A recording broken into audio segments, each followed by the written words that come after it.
आज हम लोग सॉल्व कर रहे हैं उदाहरण संख्या 5.13। ध्यान देना, चित्र में दर्शाए गए 1 ओम आंतरिक प्रतिरोध, 1 ओम का क्या आंतरिक प्रतिरोध की 16 वोल्ट की बैटरी से प्रतिरोधों के नेटवर्क से जोड़ा गया है। तो इसमें 3 चीज़ें ज्ञात करनी है। एक तो नेटवर्क का तुल्य प्रतिरोध, नेटवर्क का तुल्य प्रतिरोध, एक तो ये ज्ञात करना आपको। दूसरा, प्रत्येक प्रतिरोध में धारा का मान। तो धारा परिपथ में विभाजित है, इस धारा को I1 बोला है। उसके बाद इसमें जो धारा जाएगी उसको I1 और यहाँ जो धारा जाएगी उसको I2। उसके बाद यहाँ कोई नाम नहीं दिया धारा को, इसमें जाने वाली धारा को I3 और इसमें जाने वाली धारा को I4। अर्थात वो हमसे जानना क्या चाहता है। ये I धारा है, ये 2 हिस्सों में विभाजित हुई I1 और I2, और दोनों आके यहाँ मिलेगी तो इसमें कितनी धारा जाएगी I। तो वो हमसे कितनी धाराओं के मान जानना चाहता है, I1 के, I2 के, I के, I3 और I4। इन सभी धाराओं के मान ज्ञात करो व वोल्टता प्राप्त करो। बिंदु बोल रखे हैं, ये बिंदु A है, ये बिंदु B दे रखा है, और ये C बिंदु है, और ये बिंदु क्या है D। तो आपको तीसरा क्वेश्चन ये है कि वोल्टता एक तो A और B के मध्य, दूसरा B और C के मध्य, और तीसरा C और D के मध्य वोल्टता ज्ञात करें। देखो, इस टाइप के जब क्वेश्चन आएंगे तो करने के 2-4 तरीके होते हैं, लेकिन हम सबसे इजी तरीका कर रहे हैं यहाँ पे। मेथड क्या है?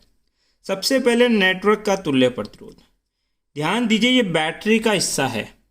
आपका नेटवर्क A से लेकर D तक गिना जाएगा, अर्थात वो पूछ रहा है RAD, इसके बीच का तुल्य कितना होगा। तो इस पूरे परिपथ को सॉल्व कर लो।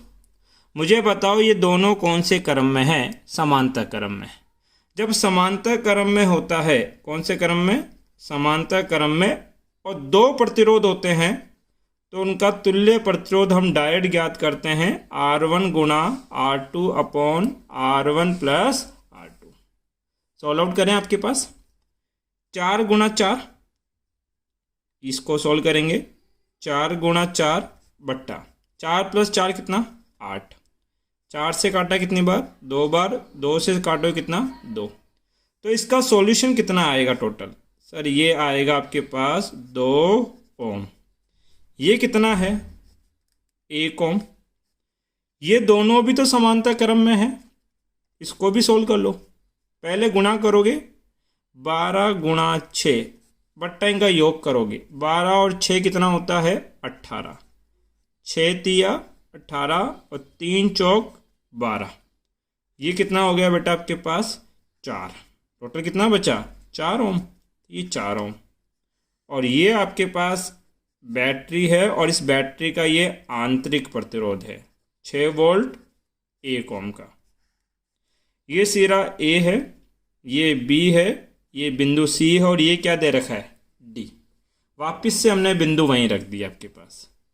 अब ध्यान दीजिए यहाँ पे आप लोग, ये तीनों कौन से क्रम के अंदर है? श्रेणी क्रम में। अगर श्रेणी क्रम में है तो संयोजन सीधा होता है R1 plus R2 plus R3। पहले का 2, दूसरे का 1, तीसरे का 4 ओम है। टोटल कितना हो जाएगा? 7 ओम। तो उसने पूछा था नेटवर्क का तुल्य प्रतिरोध, अर्थात A से D के मध्य ज्ञात किया मैंने। RAD का मान कितना आएगा? 7 ओम। अब आपको क्या करना है? पहले विभव ज्ञात करेंगे। क्या ज्ञात करेंगे? विभव। तो विभव कैसे ज्ञात किया जाएगा? ध्यान दीजिए, नेटवर्क का तुल्य प्रतिरोध ज्ञात कर लिया आपने। यहां से लेकर यहां तक कितना है? 7 ओम। लेकिन साथ में 1 ओम और भी तो जुड़ा है। अगर मैं पूरे की बात करूं तो पूरे का टोटल R इक्विवेलेंट कितना हो जाएगा? 7 प्लस 1 बराबर कितना? 8 ओम। तो हम बोलेंगे इस पूरे परिपथ का वोल्टेज कितना है? 16 वोल्ट। तो परिपथ की कुल धारा धारा। I बराबर होगा कुल विभव बट्टा कुल प्रतिरोध। कुल विभव कितना 16, कुल प्रतिरोध कितना 8, काटोगे कितना आएगा 2 एम्पियर। अर्थात इस परिपथ में कितनी धारा बहेगी 2 एम्पियर की धारा बहेगी। अब देखिए मुझे यहाँ सभी में धारा पता है, सभी का प्रतिरोध पता है, तो हम पहले तीसरा भाग कर रहे हैं विभव की गणना। तो विभव कौन सा चाहिए ए और बी के मध्य। ओम के नियम के अनुसार विभव क्या होता है, विभव होता है धारा गुणा प्रतिरोध, V इक्वल्स टू IR। अब देखो ये श्रेणी क्रम में है सारे, तो इसमें भी 2 एम्पियर की धारा जाएगी, इसमें भी 2 एम्पियर की धारा जाएगी, और यहाँ भी कितने एम्पियर की धारा 2 एम्पियर की धारा। धारा सभी में समान है, तो V इक्वल्स टू कितना होता है IR। धारा कितनी है 2, और A और B के मध्य का प्रतिरोध कितना है, ये भी 2 ओम है, गुणा 2, टोटल कितना हो जाएगा 4 वोल्ट। ठीक है। दूसरा विभव किसका पूछा बेटा, B और C में। तो B और C में कितनी धारा बहेगी 2। B और C के मध्य का जो प्रतिरोध है वो कितना है 1, कितना हो जाएगा आपके पास 2 वोल्ट। फिर कहाँ पूछा आपसे C और D के मध्य। तो देखो बेटा आपके पास C और D के मध्य का विभव कितना है सर, वो होगा C और D में कितनी धारा जा रही है, जो सभी में जा रही है 2 एम्पियर की, गुणा C और D के मध्य का प्रतिरोध 4, कितना हो जाएगा बच्चा 8 वोल्ट। तो ये प्रत्येक का क्या निकल गया वोल्ट। अब आपसे दूसरा भाग धारा पूछिए। अब देखिए धारा कैसे ज्ञात करेंगे। आपको एक बात पता है कि A और B के बीच में, किसमें A और B के बीच का विभव कितना है, A और B के बीच का विभव कितना आया 4 वोल्ट। सर ये है 4 वोल्ट। B और C के बीच का विभव कितना है 2 वोल्ट, कितना है 2 वोल्ट। C और D के बीच का विभव कितना है 8 वोल्ट। बात क्लियर। आपके पास ज्ञात क्या करना है सर, धारा। ध्यान दीजिए समांतर क्रम में विभव समान रहता है, अर्थात A और B के मध्य का अगर 4 वोल्ट है तो A और B के बीच में जो भी जुड़ा है प्रत्येक का विभव कितना होगा 4 वोल्ट, कितना होगा 4 वोल्ट। तो हम बोलेंगे इस प्रथम प्रतिरोध के पास कितना आएगा 4 वोल्ट, इसके पास भी कितना आएगा 4 वोल्ट। और ये बात तो हमने प्रतिरोधों के संयोजन में भी बताइए कि समांतर क्रम में विभव क्या रहता है समान। अब धारा क्या होती है ओम के नियम के अनुसार, I बराबर होता है V बट्टा R।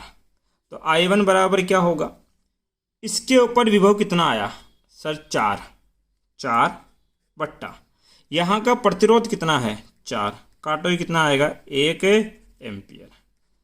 I2 बराबर विभव कितना है 4, प्रतिरोध कितना है यहाँ पे 4, काटोगे कितना आएगा 1 एम्पियर। एक चीज मुझे बताओ, अगर यहाँ से 2 एम्पियर की धारा जा रही है और ये दोनों प्रतिरोध समान है तो यहाँ पे धारा का विभाजन भी क्या होगा समान। 2 एम्पियर की धारा 2 बराबर भागों में कैसे बटेगी, 1 एम्पियर और 1 एम्पियर, तो धारा क्या रहेगी समान, निकाल ली आपने। दूसरी बात, आपको यहाँ धारा चाहिए कितनी भाई, इस 1 ओम में कितनी धारा बह रही है I, और I का मान कितना है 2 एम्पियर। इसी प्रकार से यहाँ भी धारा चाहिए, यहाँ धारा कितनी है I3। इन 2 बिंदुओं का विभव कितना है 8 वोल्ट, तो 12 ओम को भी 8 वोल्ट मिलेगा और 6 ओम को भी कितना मिलेगा 8 वोल्ट ही मिलेगा।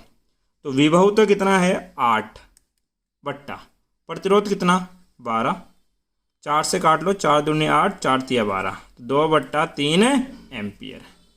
इसी प्रकार से अगर यहाँ बोला जाए कि कितना होगा I4, विभव कितना 8, प्रतिरोध कितना 6, 2 से काट लो, 4 बट्टा 3 एम्पियर आपके पास।